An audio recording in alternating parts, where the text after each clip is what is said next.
Hey there, and welcome to another reading on Vosk, aka Voiced Out Stories by Kwame. My name is Kwame, and I'm reading another piece from my friend, the amazing writer Kenny Ribeiro. Check out her blog at kennykojo.com, linked in the description below. And this one is a sob story. But get your headphones or earphones, get comfortable, and enjoy. He had always known he was the girl in the relationship. It didn't bother him, and he didn't try to hide it either. Yes, this meant that he had to bear the brunt of his friends' jokes.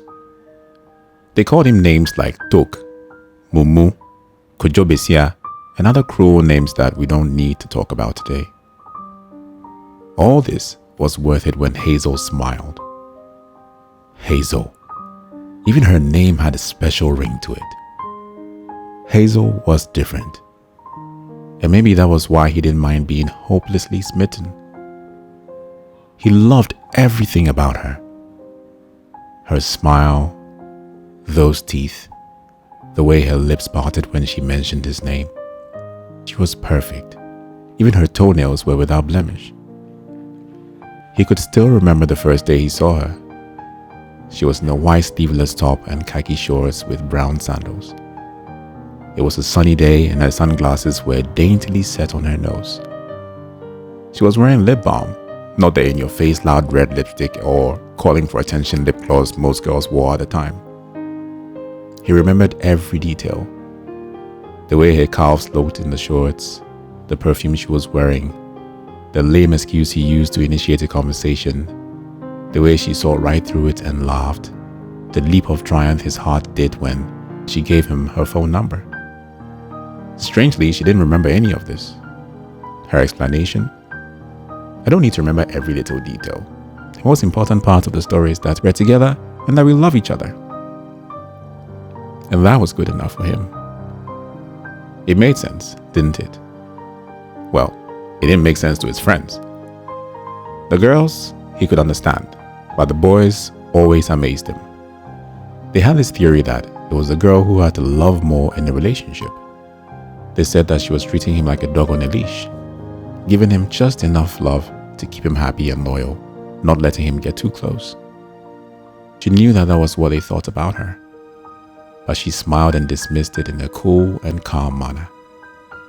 Nothing fazed Hazel. Nothing. She always kept a clear head and a calm disposition. He loved that about her too. He was the emotional one, so the balance was perfect.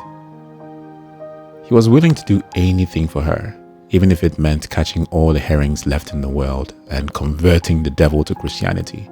Yes, even things like that.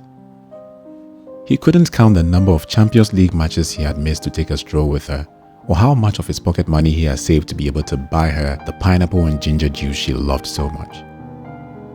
And all of this, just for the thrill that comes with, Ato, you are the best. He was just waiting for both of them to finish school for him to pop the "will you marry me" question. He would have popped it by now if he didn't know for sure that she would ask him to wait until they were done with school. So this was a big surprise. A breakup? He stood there, numb, willing himself to wake up from the nightmare. It didn't make sense. No warning signs, no hints. She was sitting across him asking for a breakup in a cool and calm manner. How could she be so calm and indifferent? She looked like she was ordering Killiwilly from Auntie Ajwa's corner, like they did every Friday. He tuned her out because it was too painful to listen to. Snippets of what she was saying floated past his ears, different directions, more assertive. Love you as a friend. He felt sick. He looked down. He didn't want to hate her. His mind was screaming at her, but on the outside, he was calm, like they were just waiting for the Killiwilly to arrive. He wasn't worried about what the guys would say. He could already predict the smug "I told you so" theme that would run through their comments. He knew they would try to hook him up with a girl or two. He didn't want anyone else. He wanted his Hazel. Ato, The concern in her voice brought him back to reality. Are you alright? His quiet laugh surprised her. He himself was surprised. How could she be asking if he was alright when she was taking away his world? He had loved her with everything. She didn't love him like that, but it was okay because he had enough love for both of them. This didn't make sense. Anger began to swell in his chest. It gave way to rage, then fear, then intense sadness. He got up abruptly and slowly began to walk off. I need some air, he mumbled as he walked toward the door. That was a lie.